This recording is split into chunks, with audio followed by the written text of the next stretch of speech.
Hi everyone, welcome to Dharma Earth's Dose of Dharma, and this is your Dose of Dharma for today. So previously we had two stories about being amenable to advice, right? Being open to advice. So today I would like to share with everyone, sometimes when we are learning from a teacher, from somebody, then sometimes because of the conditioning of our teachers, so the way they present the instructions, the way they present what they want to teach to you may not be in a soft way, okay? May not be in a pleasant way, right? Sometimes, especially like if you're in university or in school, then sometimes the teachers will be very fierce, right? They're very fierce and you should not do this, you should not do that. Like sometimes they're pretty fierce actually, and sometimes very strict. When we are learning with teachers like this, sometimes our mind rejects them because of how they present the information to us.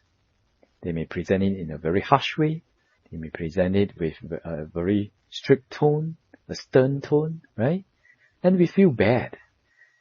We have a bad reaction. We feel bad when we have this kind of, when we meet up with this kind of a tone of speech. Yeah? And because of feeling bad, we don't want to receive instructions from them anymore because it makes one uncomfortable, right?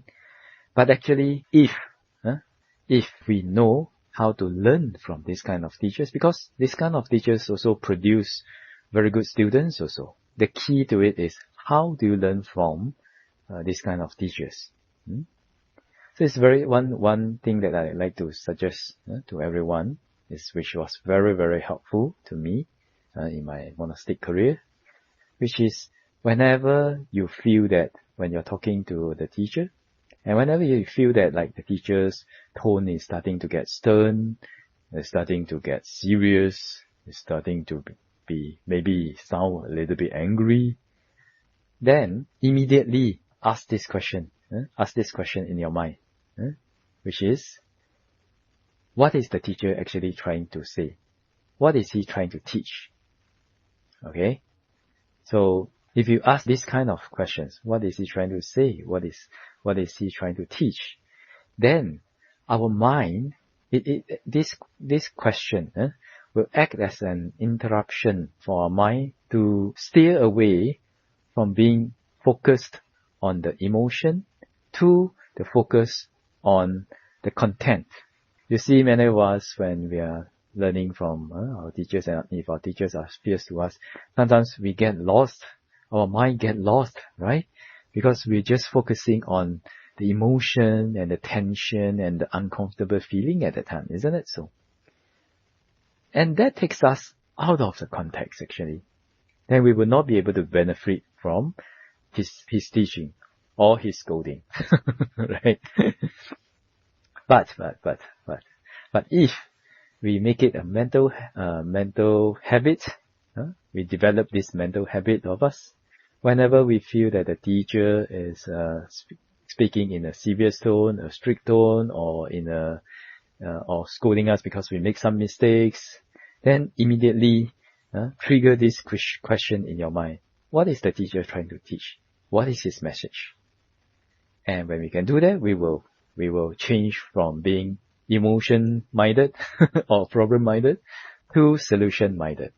Because ultimately, why do they want to scold you? Because we have done something wrong and they want us to do better.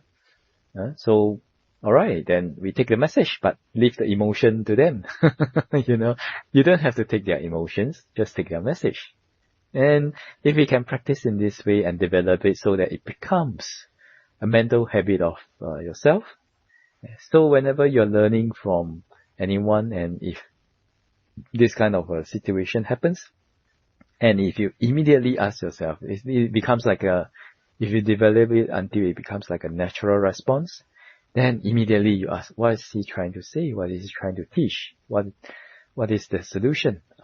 Then you find that you'll be able to transcend over that emotion and get the content of what he or she is trying to say and learn from it and take that valuable advice. Take the gold from that and not the dirt.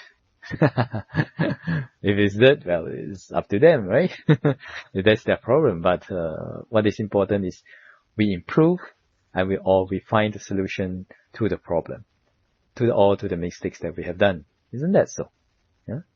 And since we have found the solution to the mistakes or the problem that we have, what is the problem? Just follow the instructions, follow the solutions, and there'll be no more problem.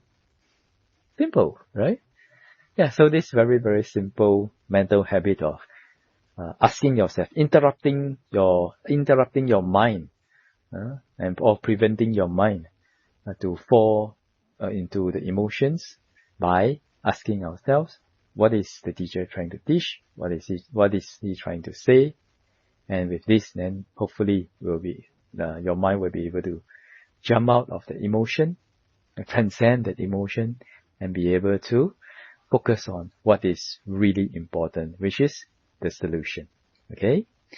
This has been very helpful in my monastic career, so I hope it is helpful to all of you also. And with this, wish all of you to be well, peaceful, and happy. And may the Triple Gem bless all of us to be able to attain path, fruition, and Nibbana as soon as possible. Sadhu, sadhu, sadhu.